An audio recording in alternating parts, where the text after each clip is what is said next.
I'm Lauren Richardson, and I'm a counselor here at Mayfield Counseling Center specializing in eating disorders. Today, we're going to be talking about some of the many myths surrounding eating disorders, and I'll be here today to be your myth buster and start to fact check some of those. So right off the bat, our first myth is it's just an eating disorder. It can't be that big of a deal. Actually, eating disorders have the highest mortality rate of any psychiatric illness. Aside from medical complications that can arise from restriction, binging, purging, overexercise, suicide is also common among those affected with eating disorders. Even for those whose symptoms may not be quite that extreme, their quality of life is severely impacted. I can honestly say that I haven't met a single person that I've worked with who has led a fulfilled life in the midst of their eating disorder. All right, number 2, eating disorders only affect fill in the blank. Eating disorders can affect anyone regardless of sex, race, socioeconomic status, or body size. In relation to body size, most individuals with eating disorders aren't actually underweight, and kind of perpetuating some of these stereotypes of maybe thin, female, white women can make others who don't fit into that stereotype not feel like they're sick enough, and in many ways, it invalidates their struggle. Number 3, eating disorders are all about being thin. While body image distress is common among those with eating disorders, it's not necessarily a universal symptom. Eating disorders are a mental disorder. They can show up as a response to trauma, to oppression. They can be someone's attempt at emotional regulation, a coping strategy, or a way to feel a sense of control. Number 4, eating disorders are only about food. There are so many other compensatory behaviors, as we call them, to compensate. That could be exercising, it could be laxative use, it could be diet pills, things outside of food restriction or even purging that we might think of. Aside from those compensatory behaviors, can also show up as perfectionism in work, in academic performance, in relationships, can show up as obsessions with food and eating disorder behaviors, and outside of that as well.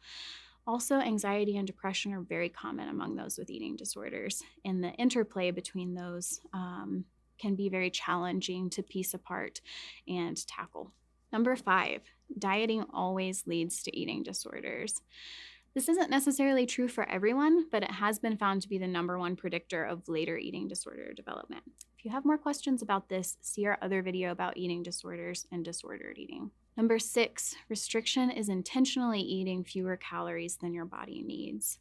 While this can be true, this intentionality behind restriction can be true, it can show up in other ways too. It could be missing meals throughout the day. Sometimes it could seem like you're just really busy and don't have time to eat, but really it's the eating disorder kind of being its insidious self and showing up in this way. Can also show up as having a set amount of food that you think is okay to eat. It could be counting calories. It could be just not eating specific groups of foods. Could also be healthy swaps, trying to swap out your beloved cupcake for something that seems a little bit safer. Can also show up as different kinds of cleanses, smoothies, different things like that. Number 7, once someone with anorexia gains weight, they will be cured. While nutritional and weight restoration is absolutely the first step for a patient who's severely underweight, this definitely doesn't mean that the eating disorder is fixed.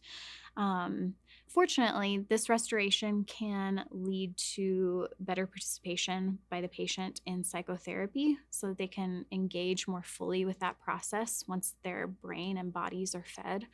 But just like other mental health disorders, there's so much behind the actual behaviors of the eating disorder.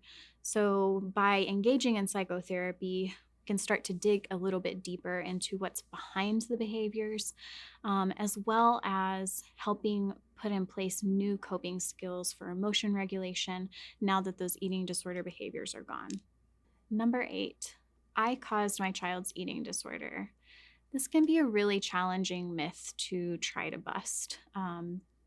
What I will assure you is that eating disorders, just like all other mental health disorders, are complicated. There are so many biological, psychological, and social factors that come into play.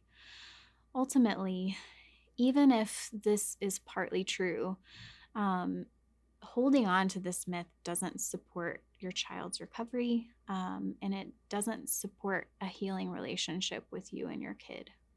If you find yourself in this position, feel free to watch our other video on how to support a loved one with an eating disorder. And if you have any other questions, feel free to reach out to us. Thanks.